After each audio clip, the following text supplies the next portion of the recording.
Hello, everyone. This is Tony Costa from Toronto Apologetics.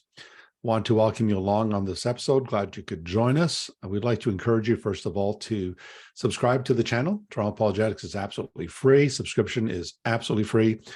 We encourage you to do that. We'd also encourage you to like the video and to share it.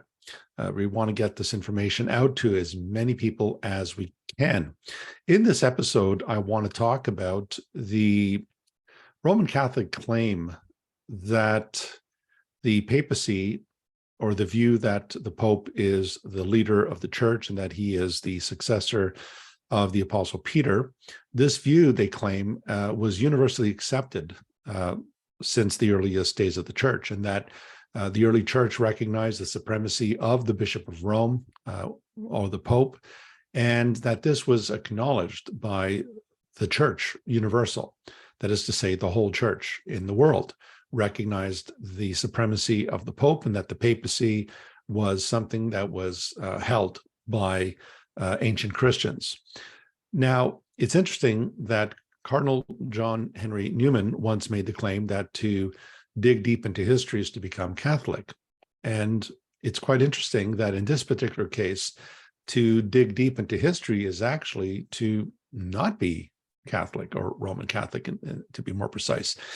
Because when we look into history, what we find is that this claim that the papacy was always acknowledged and recognized by the early church simply collapses. There is no evidence for this idea that it was always accepted.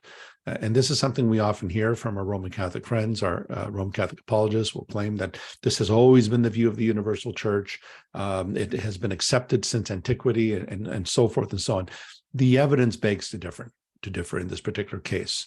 And so what I wanted to do is I wanted to share a Twitter feed that was recently posted. And in this Twitter feed, we have an interview here with Michael Lofton, William Elbrecht, and Ybarra, his last name. His first name escapes me at the moment. And they are interviewing a Roman Catholic scholar by the name of Dr. Richard Price. He's not just a Roman Catholic scholar, he's also a Roman Catholic priest as well. He's a clergyman. And what is interesting about this interaction here that they have with Dr. Price, who again is a Roman Catholic, he's not a biased Protestant or a biased Orthodox theologian. He's a Roman Catholic theologian and historian. What is interesting here is that they ask Dr. Price about the place of the papacy in the early church. And so the first one we're going to look at is the bottom video, the bottom feed, where they're asking Dr. Price a question about the Council of Nicaea, the Second Council, which was 787 AD, which had to do with the iconoclastic controversy and the council arguing that iconodulia is to be practiced in the churches, icons are to be used and to be affectionately venerated and so forth. They asked Dr. Price about the position of the Pope, or the place of the papacy at the Second Council of Nicaea 787. And what Dr. Price says here is quite interesting. So let's take a listen here to the first one. Art of Christian devotion. Oh, there was one final one that got in here that I got to sneak in. Did the Eastern Church believe in papal supremacy at the council? Because some are going to say that the papal claims were presented at the Seventh Council of Nicaea. I'm sorry, the Seventh Ecumenical Council. No one disputed that the Pope is the first in honor of all the bishops. But what was not accepted in Constantinople was that he had any authority over them. He could not dictate to them, but first in honor, absolutely, that was absolutely not disputed. Now, what is interesting is I can't help note Ybarra's expression on the bottom left. It almost looks like he's in a state of shock. But if you remember what Dr. Price says here, when he was asked by Michael Lofton about the papal claims and so forth being presented at the Second Council of Nicaea, you'll notice Dr. Price said, and the question was asked about accepting the authority of papal supremacy. You'll notice what Dr. Price said was no. They held the Bishop of Rome to have the first honor. That is to say, they held him in first of honor. In terms of honor, he has the first place, and that's simply because of the imperial status of Rome, because he was the Bishop of Rome, and Rome was the imperial city. He had the first honor, if you will, the primacy of honor, but not primacy of authority. If you heard Dr. Price very carefully there, he says not his authority. They did not acknowledge his universal authority. They acknowledged he had first place of honor, but in terms of universal authority, no, they did not accept that. And that's exactly true. That's exactly what the evidence shows. Now, in the clip above that we're going to look at, this one's a little longer. And here they ask Dr. Price about the position of the papacy in terms of the Council of Chalcedon. And the Council of Chalcedon took place in AD 451. And the Council of Chalcedon was an incredibly important council that affirmed the hypostatic union of Christ as one person with two natures. And of course, it also affirmed the importance of Mary as the Theotokos, as Mary as the God-bearer or the mother of God, in defense of Christ's hypostatic union. That is to say that she is the mother of the God-man, Jesus Christ. And the Theotokos, the language there is used in the context of Christ. It's Christocentric. It's not Mariocentric. It's not about Mary. It's about the uniqueness of Jesus Christ. But anyway, let's listen to what the questions that they posed to Dr. Price about the place of the papacy. And I'll probably stop to make some comments. My brother Michael. Father Price, I just have one question before I get to just a couple quick chat questions, and then we'll wrap it up after that. What role, if any, did papal infallibility and papal supremacy play at Chalcedon? Well, the Easterners didn't believe in it. Now, notice Dr. Price paused there. It was a pretty long pause. He didn't jump in and say, oh, no, of course it was accepted. This was always been the view of the early church. Papal supremacy was a given. No, he pauses. And he says the Easterners did not accept that. What does he mean? He's referring to the Eastern Church, the Eastern Orthodox Church. He's talking about, in fact, all of these councils, all of the 7 ecumenical councils took place in the East. And you will notice here, and they were all called by emperors, and they were superintended by the emperors. Dr. Price is going to say a little bit about that, but notice what he said. No, the Easterners did not accept papal infallibility or papal supremacy. That is to say, the Eastern Church did not regard the Pope as their head or having authority over them, and that's the consistent view of the Eastern Church that they hold to this day. The Eastern Church today, the Eastern Orthodox Church, or even if you include the Oriental Orthodox churches like the Coptic Church and the Syriac and the Assyrian Church of the East, all of these churches do not regard the Pope or the Bishop of Rome as their supreme head. So let's listen to what else the discussion brings up here. They recognized the Pope was the senior bishop in the church. He must be listened to with respect. There was general agreement that Ephesus II had been, there was a sense of guilt over Ephesus II, that it had been a mistake to align so strongly with the Alexandrian position, to depose such a lot of Syrian bishops, to break communion with Rome. This had gone too far. So they did believe in,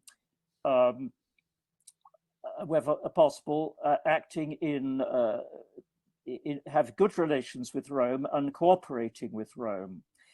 But of course, this didn't mean that they thought the Roman had any notion of papal infallibility. Notice again here that the Eastern Church worked together with Rome, obviously to ensure orthodoxy and to squash out heresy and so forth. But notice again that they did not accept papal infallibility in the Eastern Church. So this view or this claim that the church has universally always accepted this, that this has always been the view of the church, is certainly not true. And even a Roman Catholic scholar like Dr. Richard Price is putting it out there. He's putting it on the line, and that this certainly was not the view. Nor why was it important for Byzantium that Rome accepted the decrees of councils? Now, it wasn't, I think, because they thought that to be a proper ecumenical decree, it must be accepted by the Pope. Otherwise, its status is dubious. I don't think they thought that. Notice once again, they didn't need the Pope to ratify the council. It's not like they depended on the Bishop of Rome, which is what our Roman Catholic friends tell us, that all these councils were called, or not so much called, the emperors called them, but that they were, if you will, superintended by the Pope, that these were councils that the Pope gave approval to and so forth. And what Dr. Price is showing us here is that this is cooperation. This is not submission to Rome. This is not that these Eastern Christians were submitting to the Pope, but they were working in tandem with the Western Church to maintain this orthodoxy and to again call out heresy and to condemn heresy wherever it spread, whether in the West or in the East. But notice he says they were not dependent on the Pope. It's not like they needed the Pope to ratify this. It was more of a cooperation rather than a submission. Because for them, the key thing is the emperor. The emperor calls the council. Very interesting here. Remember, I pointed out earlier, it's the emperors who called the councils. It's the emperor who calls the shots here, not the Pope. It's very important. These councils were not called by the Pope. They were called by the emperors. And so if you look at the First Ecumenical Council of Nicaea 325 AD, it was called under the supervision of Constantine the Great. And so let's listen again to what Dr. Price says. The emperor, at the end of it, issues the conciliar decrees as imperial law, and the emperor is regarded as the one who appointed by God as the guardian of the church, co-ruling with God. You see it used this extraordinary expression. That's quite interesting that it's the emperor who is the guardian of the church. It's not the Pope. Pope's not the shepherd that guards the church. It's the emperor here, according to Dr. Price. And it's the emperor that is co-ruling with God. And yet that is something that we hear, that the Pope basically, as the representative of Christ on the earth, the visible head of the church, this is language that Roman Catholics would say of the Pope, that the Pope, in a sense, cooperates with God as the visible head of the church. But Dr. Price points out that, on the contrary, it's the emperor that worked or that ruled with God and affirmed the decrees of the councils and so forth. And was it important for them that Rome was in agreement? Well, partly because if the decrees were to be actually accepted and circulated in the West, they needed to be approved by Rome. So there you go. They had to be approved by Rome. And once again, this brings us to my argument that I made earlier, that the reason why they worked with Rome, it's not because Rome was superior or the Pope was supreme pontiff, but rather they worked in tandem, in partnership, in cooperation, to once again affirm orthodoxy and to call out heresy, and to quash it wherever it appears. Now, it's quite interesting that when we do look at the Council of Nicaea, the Council of Nicaea actually had a number of canons that were attached to them. And so let me just bring this again.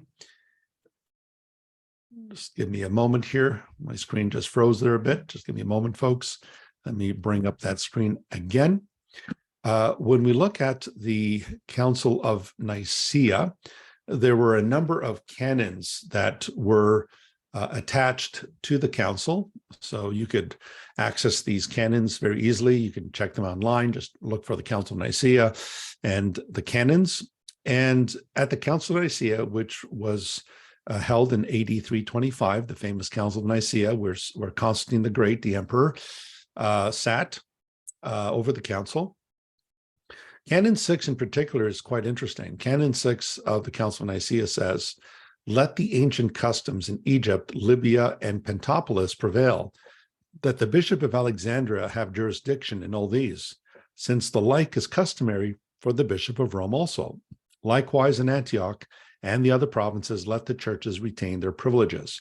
So notice here in Canon 6 of the Council of Nicaea is telling us quite clearly, it's telling us point blank that the bishops are the ones who had the authority over various regions and cities. There was not one bishop over all of them, which is what the Roman Catholic Church affirms, that the Bishop of Rome was supreme, that he was the supreme pontiff, and that he had universal jurisdiction. That's not what Canon 6 says.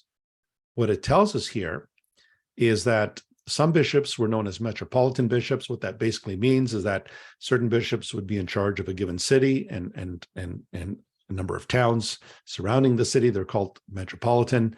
But then there are bishops that are given huge swaths of lands. In other words, the Bishop of Alexandria here in Egypt, Alexandria is in Egypt, the Bishop of Alexandria had authority and jurisdiction not only over Egypt, but the Bishop of Alexandria also had authority over Libya and Pentapolis. And so the Bishop of Alexandria has jurisdiction in all of these. Notice that the Bishop of Rome also, it's customary that the Bishop of Rome also has jurisdiction over his area as well.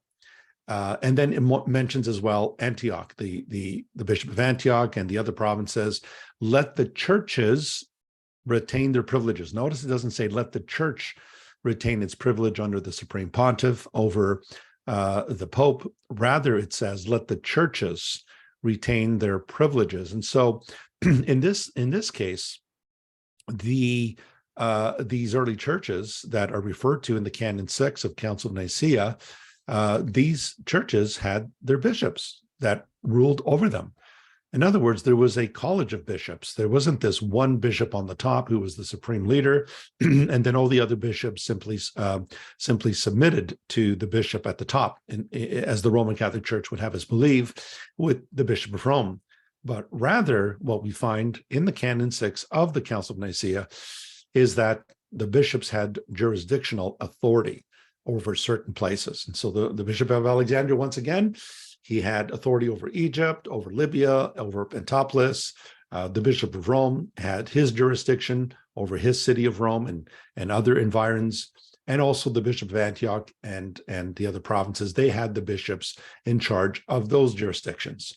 And so what you find here, folks, is not a universal claim of papal jurisdiction. What you find are regional bishops working together in tandem, working as a college of bishops, working, if you will, as a team. And so I hope that this video has been somewhat helpful at dipping back into history. And I just thought that the fact that Dr. Price, in that interview that he had, he's basically saying what Protestants and the Orthodox have been saying for a long, long time. And that is to say that papal infallibility and papal jurisdiction, universal jurisdiction, is not the case. That is to say, it does not comport with history. Now, some folks on some Roman Catholic apologists on Twitter went so far as to call Dr. Price a heretic, that he's promoting heresy, and I don't see what the heresy is here. He's simply stating historical fact. And yet he's being dismissed by other Roman Catholic apologists as simply promoting this idea of heresy. There's nothing heretical about the facts of history. And facts, again, as Ben Shapiro is so fond of saying, facts don't care about your feelings. You may have had your sensibilities hurt, your feelings hurt. If you want to hold to the myth of papal universal jurisdiction, that's fine. But the facts of history don't lie. And the facts of history show us the exact opposite. And that is to say, they did not recognize the Bishop of Rome as having universal and having absolute authority over the other churches. So I hope this has been interesting. I hope that this has been a topic that has aroused your interest in digging deep into history. And so would like to encourage you once again to subscribe to the channel, and also once again to like the video and to share the video as well. Thank you again, everyone, for joining us, and look forward to having you with us again in the near future. Take care and God bless. Bye for now.